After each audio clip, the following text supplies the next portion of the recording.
So anytime I do some writing, I got a habit of looking up words, even words I understand, because sometimes it turns out I didn't understand. And so that's how I got in that habit. And I looked up funeral and I looked up eulogy, and they wanted to talk about, death. And I wanted to celebrate Kenneth's life, because even though he went through a lot of suffering, he also accomplished a lot in his life. And I'm going to tell you a little bit about that. So I'm calling this Kenneth's Honorium, to honor him. Like Sandra said, he loved to play the guitar, and he liked to sing when he was playing, and he liked to preach when he was singing. And I don't know how he did all three of those, but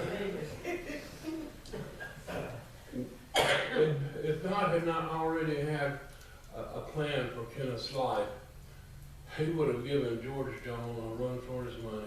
Yes, sir. Because he was a singer, and I'm telling you. But he had a thorn in his side, and it was like the Apostle Paul. Paul had a thorn in his side. He mentioned it in the Bible. He said that he often prayed to God and asked him to take it away from him. I said it was an annoyance, but God wouldn't take it away. And I often wondered about that, as I was coming up in the way, and I wondered, why would God let a man suffer, when he's trying to do a good work?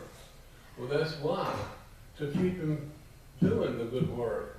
Because if everything is going your way, you're going to say, look at me. But if it's a little bit harder, you're going to say, Lord, I need your help. And so, Kenneth had a thorn too, and like the Apostle Paul, and it could have been a physical deformity. We don't know what Paul's was. It could have been a mental deformity. It could have been, he was ugly as all get out. Who knows? But he prayed a lot and asked God to take it away, but God wouldn't do it. And the reason was because he wanted it to keep Paul humble. He wanted to keep his nose to the grindstone about getting the Word of God out to people, because that was his job. That's what he was called to do. And the same is true about Kenneth. You may not know that about Kenneth. I'm going to enlighten you here in just a minute. Kenneth's thorn was different. I don't think that's even known.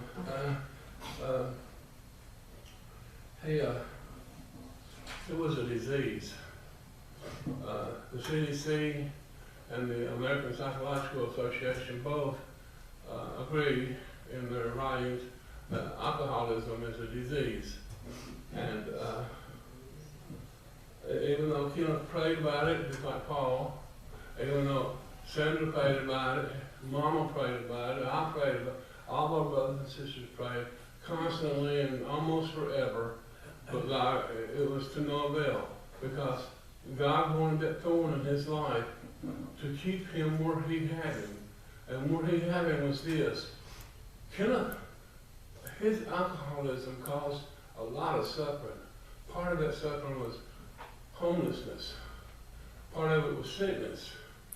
But he found himself in the midst of poor people and rejected people and people who were looked down upon. And you could find him sometimes by a campfire in a patch of woods, right on the edge of civilization, where a bunch of guys were sitting around singing about the Lord and Kenneth teaching Jesus.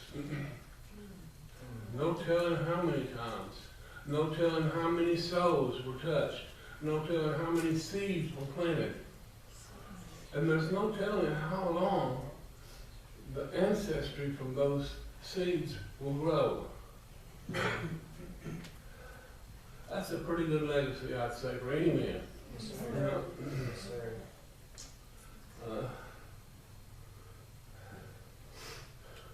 So we're thinking, when we prayed and asked God to take that thorn away from Kenneth, were we praying wrong? The Bible said, you have not because you ask amiss. Do we pray amiss? We wanted God to take that away from him so that we thought he would be a better man. We thought he would be, somehow better than what God could make him. But that wasn't to be. God wanted him right where he wanted him, and that's where he was, and that's what he did, and God's work was done. It was God that made Kenneth both a teacher and a preacher. He was an evangelist, and he was an apostle to those to whom God sent him. Maybe not to you, maybe not to your church, maybe not to your group, but to those that God sent him to, that's what he was. Who else could they have learned from? Who else could they have learned the Word of God from? But someone like himself, and God knew that. He knew how to reach his people. So,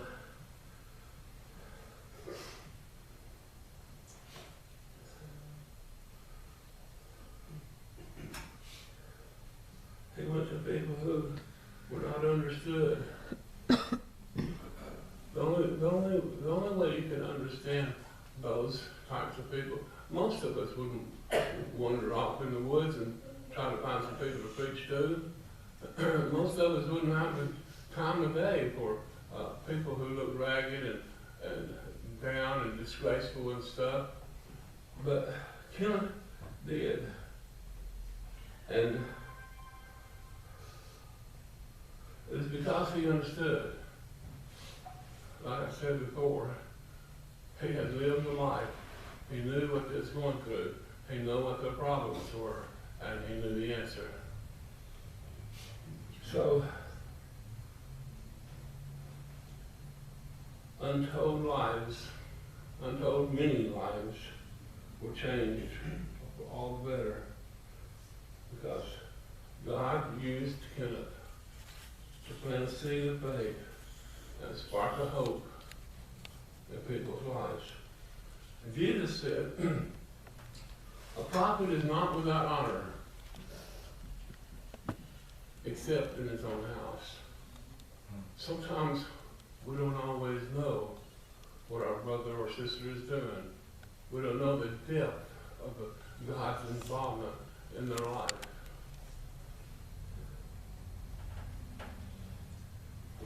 What greater honor could a man possess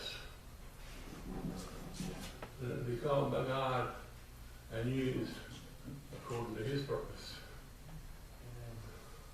I honor you, brother. I'll see you soon enough.